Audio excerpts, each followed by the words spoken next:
Bonjour et bienvenue dans cette vidéo. Alors dans cette vidéo, nous allons faire une étude statique d'une structure de lit qui est simple. Alors l'objectif, ça va être de visualiser. On va supposer qu'on a une masse qui va être appliquée ou bien qui va être supportée par ce lit de valeur de 120 kg. Alors si on calcule la force qui va être appliquée par cette masse, ça va être 1177,2 newtons. Et ensuite, on va la diviser, on va la répartir, on va supposer qu'elle est répartie uniformément sur ces quatre poutres-là. D'accord? Et ensuite, à la fin, on va visualiser comment les différents éléments de ce lit vont être déformés. Et également, on va visualiser le moment fléchissant de cette poutre-là et chercher la contrainte axiale maximale.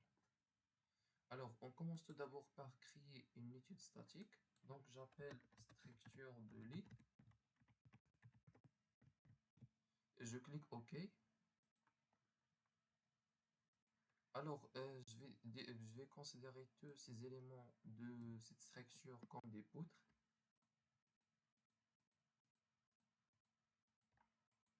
Donc, treat selected bodies as beams. D'accord? Et je vais choisir aussi le matériau. Alors, le matériau, on va choisir par exemple l'acier allié. Donc, l'OSTL, je clique OK et fermer. Alors maintenant, qu'est-ce qu'on va faire, c'est fixer ces points-là, qui vont être les points de contact avec le sol. Donc, je choisis ici Fix Geometry, donc, et je clique sur ces points.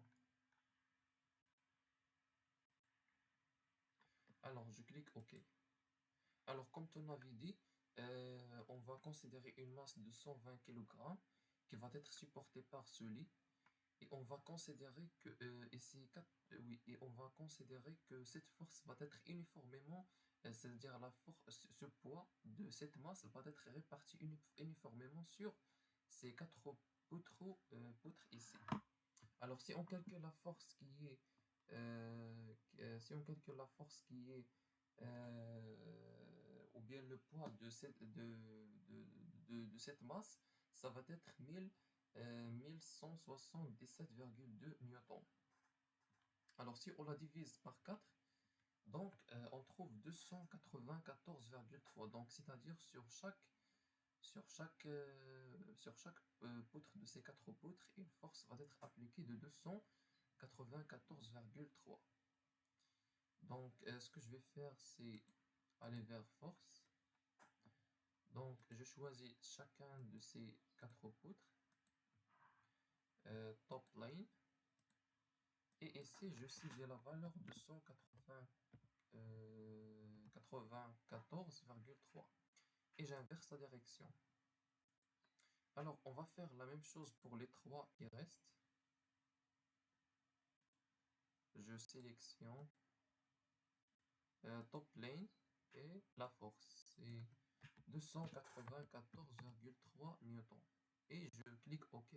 Pardon, j'ai oublié d'inverser le sens. D'accord, donc on clique OK. Alors encore une fois, nous allons choisir force, sélectionner cette poutre, top lane, 294,3 newtons, inverser la direction, OK. Et il nous reste la dernière poutre, donc force, top lane, et on écrit la force de 194,3 et j'inverse sa direction. Et je clique OK. Alors maintenant, on est prêt à exécuter notre étude. Donc je fais Run this study. Alors, on va visualiser maintenant les déplacements. Donc je vais éditer les paramètres. Alors on va visualiser le déplacement vertical, c'est selon l'axe Y. Donc je choisis le déplacement selon l'axe Y en millimètres. Ici, je vais afficher la valeur maximale et minimale et floating. Je clique OK. Et voilà le déplacement. Alors, on remarque que le déplacement maximal, c'est au niveau de cette poutre-là. D'accord? Au niveau de ce point. C'est un déplacement qui est vers le bas, c'est normal, puisque la force est dirigée vers le bas, de moins 1,949 mm. Donc, c'est un déplacement qui est plus ou moins faible, donc presque 2 mm. Mais toujours, ça dépend des conditions de service. Alors maintenant, on va visualiser le moment fléchissant au niveau de cette poutre-là, puisqu'elle va subir certainement une flexion. Alors, moment about direction 1. Donc, je sélectionne la poutre. Alors, je vais afficher la valeur maximale et minimale. Et floating. Je clique OK. Et ben voilà.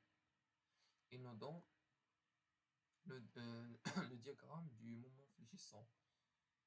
Et la valeur maximale, il est aussi au niveau de ce point ici, oui. C'est au niveau de ce nœud. Au niveau de ce nœud, le moment fléchissant il est maximal de cette poutre avec une valeur de 0,054. On va voir juste si on a le moment fléchissant dans l'autre direction. Oui. Le moment fléchissant dans l'autre direction, voilà. Alors, c'est combien la valeur? Oui, la valeur maximale, c'est au niveau de ce nœud, ici, avec une valeur de 109,980 newtons fois mètre.